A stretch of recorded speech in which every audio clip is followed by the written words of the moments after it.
Hello everybody and welcome back to my channel Skyrockets. My name is Skylar and this is my 17th movie review for my channel. Now today's movie we will be talking about is Kung Fu Panda 4. I'll start off with the plot and then I'll go more into how I feel and yada yada.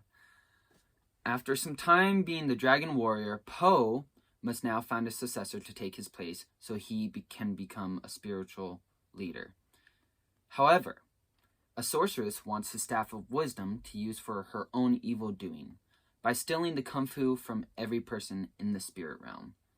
This was a great new story with a great idea for a new threat. However, this villain did not feel as mighty and powerful as I had hoped. It honestly felt like Po had more trouble with his past enemies, and that this villain was quite easy even with all the Kung Fu she absorbed. She was really a low-level threat until Act 3. Like, that's when she really, actually became a threat. Honestly, she lacked any fighting abilities, and Po only encountered her twice in this film. The first time, there was no fight between them, and then the second time was, Act 3 where they actually fought. Out of every Kung Fu Panda movie, this was honestly my least favorite, just because the villain wasn't as big and bad as I thought. Also, the story. The story was good. I like the story. I like where they went with it. I felt like it was good. The new cast did amazing with their parts. The old cast did amazing with their parts. It's just... I really like the story. I do. It's just the villain herself was not powerful. It's like how... if you've seen Venom Let There Be Carnage and you know anything about Marvel, you would know that Carnage is a big baddie. He's tough. He should have been a very hard enemy for Venom. But in the movie, he wasn't. In this movie, it's exactly the same thing with Po and the Sorceress. Because the Sorceress, she has all the Kung Fu of his previous enemies. Which, by the way, I will add, I do love that they brought back the old villains from every movie. And that they also brought back the old protagonists at the end of the movie. Yeah, so don't expect to see the old protagonists like Tigress and Mantis and Crane and all them. Don't expect to see those 4 or 5 up until the end. I will say they're in it though. I honestly didn't think they would be. And I was like, yo, this movie's gonna suck without them in it.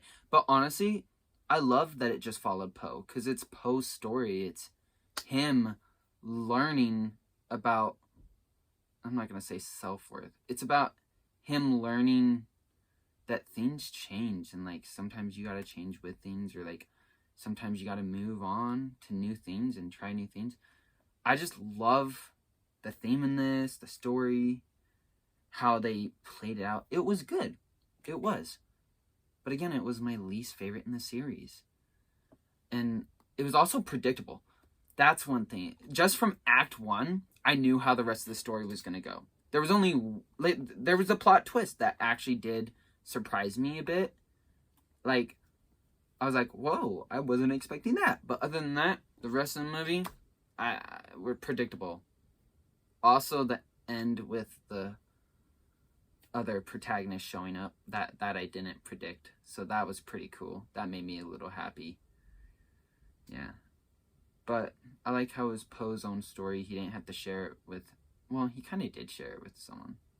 But I would recommend, if you like all the other Kung Fu Pandas, go see it. I think it's a pretty good story to follow for Po, and yeah, but don't expect the villain to be a big baddie. It's really yeah. I did love the soundtrack. There's one part in the movie where Hans Zimmer did a cover of Crazy Train by Ozzy Osbourne. It was pretty good. I liked it. It was like a little Chinese flute or something like that doing Crazy Train. So I'm like, oh heck yeah. And Tenacious D did a cover song of Britney Spears' Baby One More Time at the end of the movie. So I did love that, hearing Jack Black sing Britney Spears' song.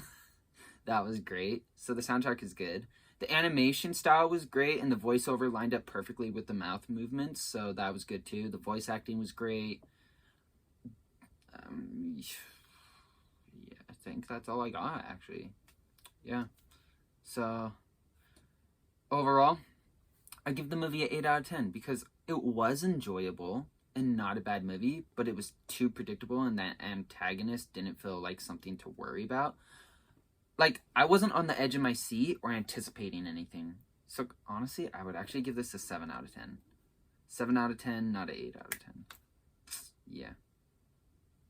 So, anyway, if you enjoyed my review, please like and subscribe to my channel. If you don't enjoy my stuff, please still like and subscribe to my channel. I welcome the haters, you know. And I'll catch you with the next flick. That was terrible. There we go. Okay.